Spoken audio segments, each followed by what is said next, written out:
I'm CJ, and this is Truth Tuesday. If you were to come over to our house and have dinner with us, one of the first things that would happen is our kids would come excitedly greeting you at the door, saying hi, probably overwhelming you with their enthusiasm. And then they would ask the question they ask everyone that comes into our house. Do you want to see our room?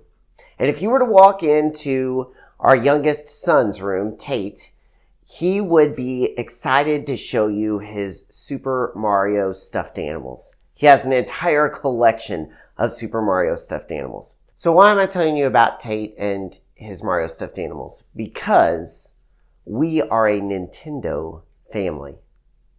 I know there's this debate out there about Xbox and PlayStation and Nintendo and which is the best system to have and which produces the best games. I myself have always been a Nintendo guy. Even when the PlayStation came out, it was new and it had better graphics.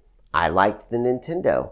Even when Xbox was first released and everybody was gravitating toward the Xbox, I stayed with Nintendo, and we are just a Nintendo family. Now, here's the thing. I talk with students all the time that love and are passionate about Xbox, and that love and are passionate about PlayStation.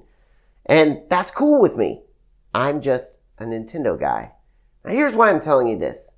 Because we can be united even when we don't agree. PlayStation, not my thing. Xbox, not my thing. Nintendo is my thing. But when I talk to students that love PlayStation and Xbox, I can listen to them and I can still make them feel valued and appreciated that they have their opinions about what video game system is best. Now I know this is just about video games, but the truth about being united in the talk about video games applies to our daily lives as well. In John chapter 13, Jesus said to his apostles, "A new commandment I give to you, that you would love one another.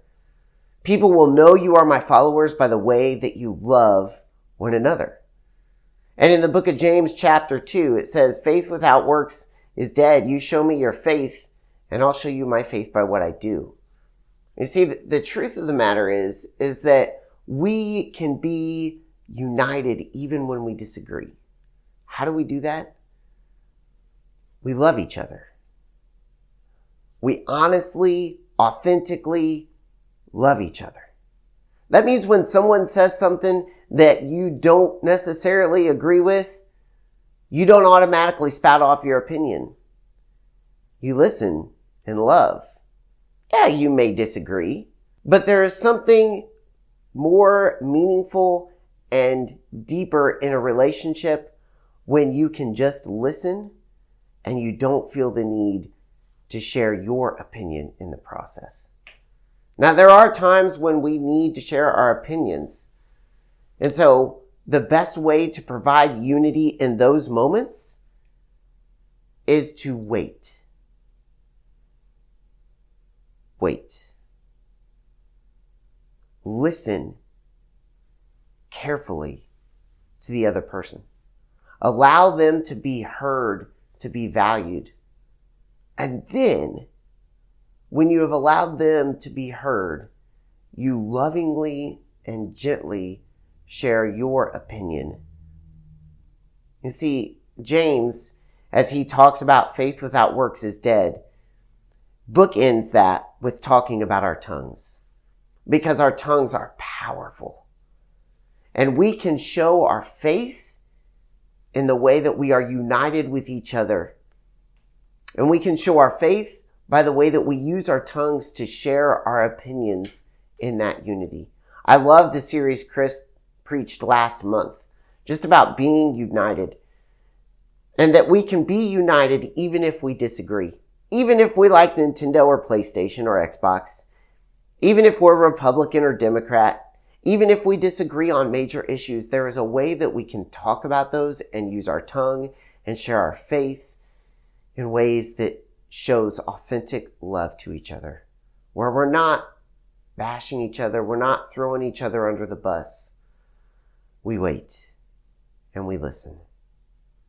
I love the verse. I know I'm using a lot of verses today, but I love the verse that says, it's in James as well, be quick to listen, slow to speak. And when we're quick to listen and slow to speak, we are slow to become angry. If we, as just the people watching this video, could live that out, if we could love one another, if we could show our faith through the way things that we do, in the way that we share our opinions, if we could be united, it would totally change our relationships. It would totally change our communities. And so I want to encourage you to be united, to try to not share your opinion, or to at least just wait to share and authentically love people that don't necessarily agree with you. Thanks for listening.